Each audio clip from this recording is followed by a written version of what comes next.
Mazuma TV back in the building, man. What's going on, y'all? Shout out to Mazuma Nation. Shout out to the Mazuma Mob. We in the building as always, man. I hope everybody's having a blessed, beautiful, positive, productive day. I'm chilling at work right now, enjoying my break, but nonetheless, I'm back at y'all with some more boxing talk. You feel what I'm saying? On the road to 2K. We're about to hit that 1,600 mark, man. Shout out to the nation. Shout out to the mob for making this possible. All right, y'all. Let's talk about Teofimo Lopez. You know who's gonna be fighting this Thursday. You know what I mean? Under Top Rank at ESPN. And I guess if you want to include Takeover Promotions, I didn't see his logo on the banner, but it is what it is. If you want to make that an association with Takeover Promotions, then so be it. He has a fight coming up against Jermaine Ortiz, man, and it's I think it's a pretty good fight. You know, it's not at the top of my list in terms of who Teofimo should be fighting, but nonetheless, it's a solid fight. You know what I mean? Jermaine Ortiz, athletic. You know what I mean? Always in dog shape. A dog in general, you know what I mean, real determined dude, lets his hands go, so he could definitely present some difficulties to Teofimo Lopez in the fight, you know what I mean, especially if Teofimo underestimates him, which he has been showing signs of doing, you know what I mean, in terms of just eating whatever the fuck he want, and he's rarely talking about Jermaine Ortiz in these interviews. He seems to be talking about Teofimo, he's talking about Subriel, he's talking about, he's talking about Shakur, and he talking about Subriel. I've seen him mention Devin Haney. I've seen him throw shots at Keyshawn, which Keyshawn pressed him about. You feel what I'm saying? But regardless, he seems to be worried about everything except Jermaine Ortiz. You know what I mean? But anyways, what I really wanted to get into was the statements that he's been making lately. You know, and it's an unfortunate situation because I happen to be, although I am a Puerto Rican man. I come from African ancestry. I've seen this man disrespect both sides of what makes me me. You know what I'm saying? That makes up my genetics. Teofimo has a past of disrespecting black fighters. You know what I mean? And saying things about black fighters. His dad got a history of saying the N-word on national TV, and that's why he had gotten checked by Andre Ward and Tim Bradley live on the air. You feel what I'm saying? He went on a tangent back when he was in the fight with Josh Taylor, and he was talking about how ESPN and Top Rank are biased towards black fighters, and you know they could keep the black fighters and all this other ridiculous statements he was making. You know what I mean? This is exactly why people call Teofimo deluded. You know what I'm saying? Delusional, or suffer from or having some type of mental health crisis, because a lot of things he say don't really make any sense. Because if you follow Top Rank, Bob Arum has admitted in interviews before that they don't necessarily do too well with managing black fighters. They don't know how to manage, they don't know how to promote black fighters and things of that nature. And guys like Terrence Crawford have sued Top Rank and Bob Arum for racial bias. You see what I'm saying? There was a few other things, but you know what I mean? He had gotten sued for mishandling his career. You feel what I mean? So to say that Top Rank and ESPN favor black fighters, that's extremely ridiculous. Then Teofimo goes on into a different interview with ProBox TV and speaks on just Puerto Ricans in general. You know what I mean? Puerto Rican fighters from the current era. You know what I mean? Because at first he had made it seem like in the initial interview he was talking about just Puerto Rican fighters in general, but I guess he felt the heat that he was receiving from the Puerto Rican people, so he went and changed his words in the press conference or whatever. But they even went on to say, oh, if you don't like what I say, oh, you just gonna have to wear a tampon. Like on some weird bullshit that Teofimo be on. But regardless, he did the interview with ProBox TV, and he was talking about Subriel Matias being the softest dude at 140 pounds because he's one-dimensional. Now, I already had spoken about this, but I don't know how you can associate somebody being soft with being one-dimensional. Being one-dimensional is a lack in skill. How is a lack in diversity? Because you could be skilled and be one-dimensional, but a lack in diversity. How is somebody who lacks dimensions to their game equate to being soft? It really didn't make any sense at all. So you just know Teofimo just talking. You know what I mean?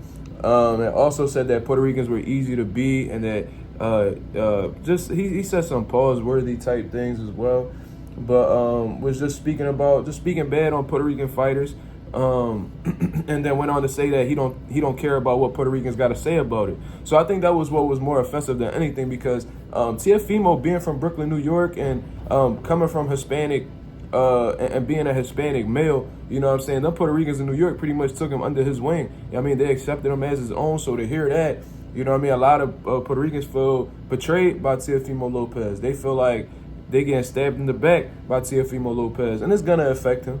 You know what I mean? It's definitely gonna affect his fan base and things of that nature. It's probably gonna be less Puerto Rican people that's gonna put their money up to see him, because the thing about Puerto Rican people is they're very prideful in who they are. You know what I mean? You rarely see a Puerto Rican without seeing a Puerto Rican flag on them or around them. You see what I'm saying? Whether you at their house or in their car or anything of that nature, man, you bound to see a Puerto Rican flag around a Puerto Rican person.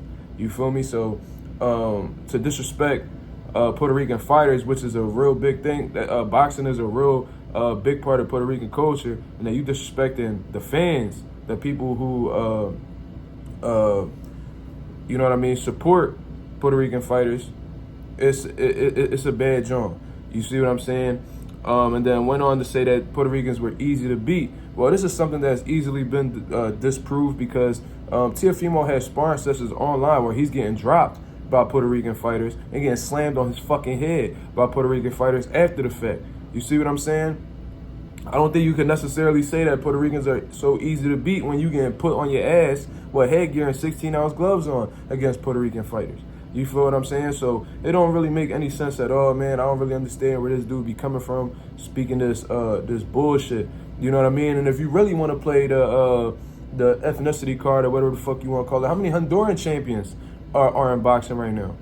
You know what I mean? As far as I'm concerned, I think Teofimo the only Honduran I know that has a world title at this moment. I don't even know if there's ever been a Honduran world champion before. I might have to do my homework, might have to do my research, but you know what I'm saying? Like, since you talking shit about Puerto Rican fighters and how easy they are to beat, and you know what I'm saying, how this era of Puerto Rican fighters are weak, what are Hondurans doing for boxing right now?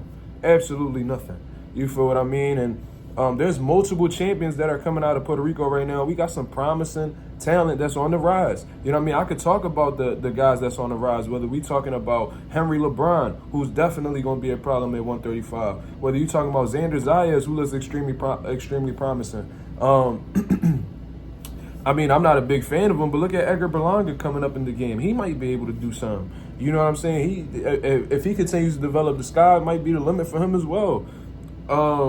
There's multiple champions, whether we talking about Oscar Collazo that's in the smaller weight divisions, whether we talking about Amanda Serrano, who's one of the greatest female fighters ever, 7-division world champion. The only person that's dominated more weight classes than her is Manny fucking Pacquiao.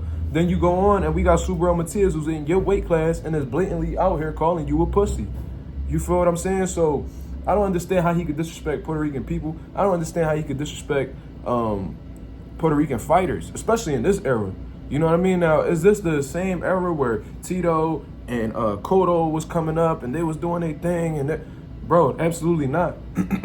But this is the time right now where Puerto Rican boxing is building. There's a lot of talent that's on the rise right now, that's doing some amazing things. Xander Zayas is ranked like #1 in the WBO at 154 pounds. He about to fight Patrick Teixeira, and if he beats him, that might put him in line for a title shot against Tim Tszyu or whoever holds the WBO belt following.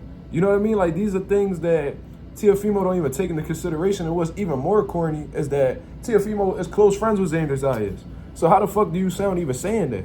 But then again, Teofimo is a snake, man. Him and Rolly Romero were really close, and he backstabbed him as well. So who's to say he wouldn't do that to Xander? You feel what I mean? But you know what I mean? That's who Teofimo is at the end of the day, man. He better stay focused on Jermaine Ortiz, because he might catch a second L. You feel what I mean? And if niggas so soft, how you claim them to be, why you ain't never get that get back against Cambosis? Why you never got that get back against Cambosis? You know what I'm saying? So it is what it is, man. You know what I mean? Hopefully Teofimo, it's not like I'm wishing him any bad or anything like that, but just based off you disrespecting the Puerto Rican people, talking crazy about this current era of Puerto Rican fighters as if you got any room to talk about it when your Honduran people ain't never been shit in boxing. I'm rooting for Jermaine Ortiz, the Puerto Rican man, to put Teofimo on his ass and possibly upset him. Now, do I think that's going to happen? No, but I'm going to be rooting for Jermaine Ortiz regardless of the situation, man. But y'all let me know what y'all think about this. This is Mazuma TV. Thank you very much for tuning in. I'm out of here, man. Peace.